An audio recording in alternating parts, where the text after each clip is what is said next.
Kaya mga kritisismo na tinatanggap ko mula dyan sa mga taga-KOJC. Diretsuhin natin. I have experienced the ridicule that they are hurling at us. Dyan, kay Lorraine Badoy mismo, personal. Isang metro ang aming pagitan. Kilala niya ako dati, ngayon hindi niya ako kilala, hindi niya nakita, nakasama ako sa mga tumatakbo dyan. Pinababayaan ko lang sila. Na-criticize, kawawa raw mga pulis, wala pang tulog, wala pang kain, pinapatakbo ng kanilang general, dyan sa harap ng KOJC. Ito sasabihin ko sa kanila, hindi nyo alam, kasama ang general sa tumatakbo dyan. Kaya hindi lang ako nagkikilala because kung anong suot ng aking mga pulis at anong dala ng mga pulis, may isang kumbatlo din akong dala. Pati Armalite, pati ang headgear, pareho kami. Tayo mga pulis, alam ko hindi kayo naapektuhan dyan sa sinasabi lang kawawa ang mga pulis, palaging pinapagod ng kanilang general. Hindi, tamad lang sila. Kaya hindi nila alam kung paano kumain sa tamang pinagpapawisan. Kasi ang leader nila ay kumakain sa pinagpawisan ng iba. Ano ang kritisismo? Sabi nila, meron tayong checkpoint dyan malapit sa kanila. Kaya nahaharas sila. Bakit ang mga taga-airport hindi naman nahaharas? Bakit ang mga hotel sa harap hindi naman nahaharas? May mga kondo sa harap at yung isa nating checkpoint doon sa kabilang dulo ay sa harap mismo ng gate ng isang napakalaking warehouse. Wala naman tayong reklamong naririnig. At noon pa man, dati nang may checkpoint dyan, high school pa ako, pag kami ay napupunta rito sa Davao para sumakay ng eroplano, dahil dito ang regular na trips, wala pa dati ang Johnson Airport, palagi na may checkpoint dyan, noon pa man, rough road pa yung sulok, padada, kaya 4 na oras ang aming biyahe mula General Santos. May checkpoint na yan dyan, late 80s, mid 80s, I say. Ganun na ako matanda. Wala naman nagre-reklamo. Bakit ngayon lang, bukod tangi, na may nagre-reklamong mga tao, specifically, yung mga taga-KOJC. Isa lang naman ang issue eh. Ang kanilang leader ay may warrant. At may 5 silang kasamahan na may warrant. Ang isa nahuli na.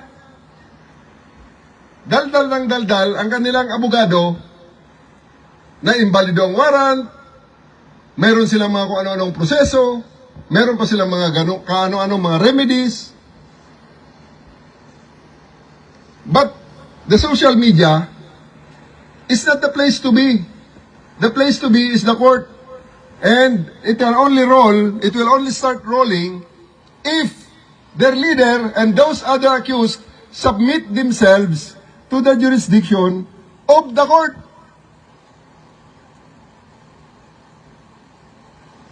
Na anong ginagawa nila? Dahil marami silang pera?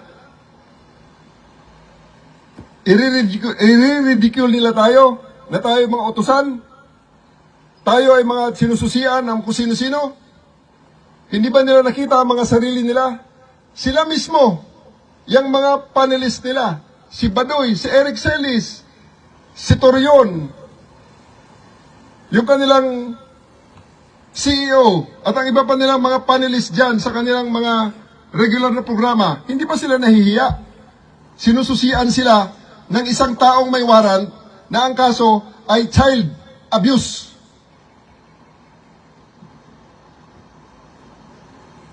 Child molester.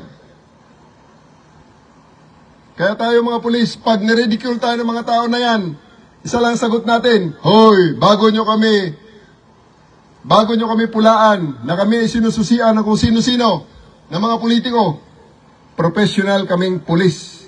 Kayo, sinususian ng isang taong may warrant na nagtatago sa batas.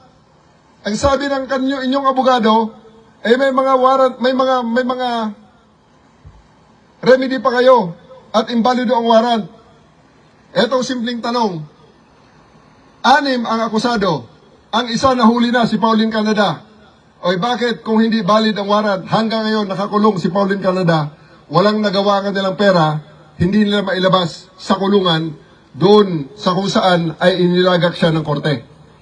Ibig sabihin, ang kanilang mga warrant ay balido. Okay? Kaya tayo mga pulis, pag niridicule tayo ng mga tao na yan, taas noo tayo at sabihin, gumagawa lang kami ng aming trabaho, hindi kami papaapekto sa inyong pagre-ridicule, may checkpoint kami sa highway na yan dahil hindi lang naman kayo ang tao dyan, merong airport dyan, merong mga hotel dyan, may mga restaurant dyan, at napakarami ng mga establishmento na nandyan. Walang nagre-reklamo, bukod tanging kayo na mga nagpoproteksyon ng isang pugante, ng isang nagtatago sa batas na kriminal. Okay? Tayo'y pulis. Huwag tayong paapekto sa mga yan na aatrasan natin ang ating trabaho. Pasalamat sila, hindi pa ako inuutusan. Hanggang ngayon, hindi priority sa buhay ko si Kibuloy. Dahil may ibang mga unit na nagtatrabaho para sa pagkahuli sa kanya. Right now, my job as your regional director is still to maintain peace and order in PRO 11, to lead you, and with your help, we are going to do that and we're going to overcome these adversities. So once again, ako'y nagpapasalamat sa inyong cooperation, and I do hope that we continue to uphold the law. We continue to prevent and control crimes.